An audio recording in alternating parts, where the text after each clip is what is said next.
तर उन्हाळा चालू झालाय आणि उन्हाळ्यात आपल्याला नेहमी दही ताक लागत असतं। म्हणूनच आज आपण घरच्या घरी सोप्या पद्धतीने मस्त मलाईदार घट्ट दही कसं बनवायचं ते पाहणार आहोत। दही आंबट होऊ नये, मस्त घट्टसर बनावं म्हणून खास टिप्स दिल्या आहेत। त्यासाठी व्हिडिओ शेवटपर्यंत नक्की पहा। दही बनवण्यासाठी इथे मी पाऊण लिटर फुल फॅट क्रीम म्हशीचं दूध घेतलं आहे। तुम्हाला जेवढं दही लावायचं तेवढं दूध तुम्ही घ्या। तुम्ही दूध कोणतेही वापरू शकता, म्हशीचं, गाईचं किंवा पॅकेट मधलं घेतलं तरी चालेल। आता हे दूध आपल्याला कमी गॅसवर गरम करून घ्यायचंय। तर पहा, दूध गरम झालंय। दुधावर साय जमा झाली ती या दुधामध्ये व्यवस्थित मिक्स करून घ्यायची। आता सतत हलवत हे दूध आपल्याला थोडंसं आटवून घ्यायचंय। दूध याकरिता आटवायचंय कारण हे दूध डेअरीचं नसून नेहमी जे घरी दूध येतं ना ते दूध आहे, त्यामुळे दूध आटवून घ्यायचंय। तुम्ही जर पॅकेट मधलं दूध वापरलं तर ते आटवायची गरजही पडणार नाही, त्याचं छान घट्ट दही बनतं।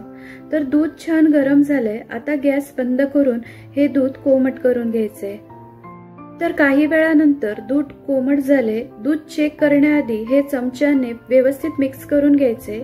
हे प्रोसेस तुम्हालाही करायची आहे, कारण असं केल्यामुळे दुधाचं टेम्परेचर सर्व ठिकाणी एकसारखं होतं आणि मग टेम्परेचर मोजणं हे सोपं पडतं। आता या दुधामध्ये एक बोट टाकून बघायचं, या बोटाला चटके सोसवेल इतकंच हे दूध गरम असायला हवं। जर हे दूध तुम्ही जास्त गरम वापरलं तर मग दह्याला पाणी सुटेल, मग हे दही थोडं टेस्टला आंबट देखील होऊ शकतं। आणि जर थंड दूध वापरलं तर हे दही लवकर लागत नाही किंवा व्यवस्थित घट्ट सुद्धा होत नाही।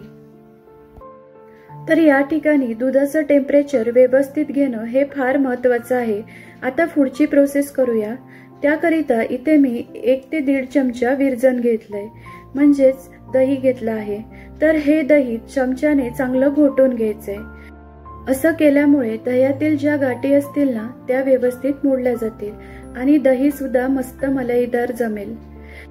विरजण व्यवस्थित फेटून झालंय। आता यामध्ये यातील 5-6 चमचे कोमट दूध टाकायचं व चांगलं मिक्स करून घ्यायचंय।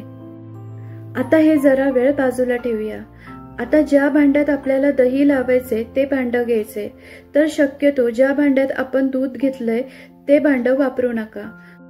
दुसरी महत्वाची टीप, दही लावायचं भांडं थोडंसं पसरट आकाराचं असावं।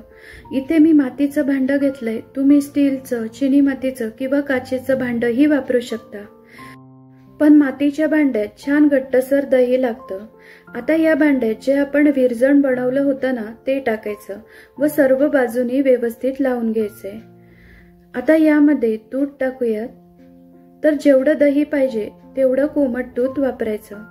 आता पुन्हा एकदा चमच्याने मिक्स करून घेऊ, म्हणजे मग आपण जे विरजण घातलेलं आहे ना ते या दह्यामध्ये व्यवस्थित एकत्र होईल।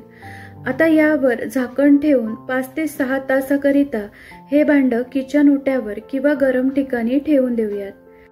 लक्षात ठेवा, दही तयार होईपर्यंत म्हणजे 5-6 तास हे झाकण अजिबात उघडायचं नाही, नाहीतर जी यामध्ये वाफ तयार झालेली असते ना ती निघून जाईल आणि मग दही घट्ट लागलं जाणार नाही। तर हे दही तुम्ही पावसाळ्यात किंवा हिवाळ्यात लावत असाल तर त्याला 7 ते 8 तास लागतील। तर तेवढा वेळ हे झाकून बाजूला ठेवून द्यावं। दही तयार होऊन साधारण 6 तास झालेले आहेत आणि 6 तासानंतर हे भांडं मी 2 तासासाठी फ्रीजमध्ये ठेवून दिलं होतं। फ्रीजमध्ये ठेवून दिल्यामुळे दही अजिबात आंबट होत नाही, ही टीप तुम्ही नक्की लक्षात ठेवा। आता झाकण काढून पाहूयात। तर पहा, मस्त असं घट्टसर दही लागलं गेलंय। चमच्याने दही काढून दाखवते। तर पहा, परफेक्ट मलाईदार घट्टसर दही तयार झालंय। सर्व टिप्स वापरून जर दही बनवलं तर तुमचंही दही छान असं घट्टसर बनेल। तर आजचा व्हिडिओ आवडला तर लाईक करा, शेअर करा आणि सबस्क्राईब करायला विसरू नका। पुन्हा भेटूया अशाच एका छानशा रेसिपी सोबत। तोपर्यंत मस्त खा आणि मस्त रहा।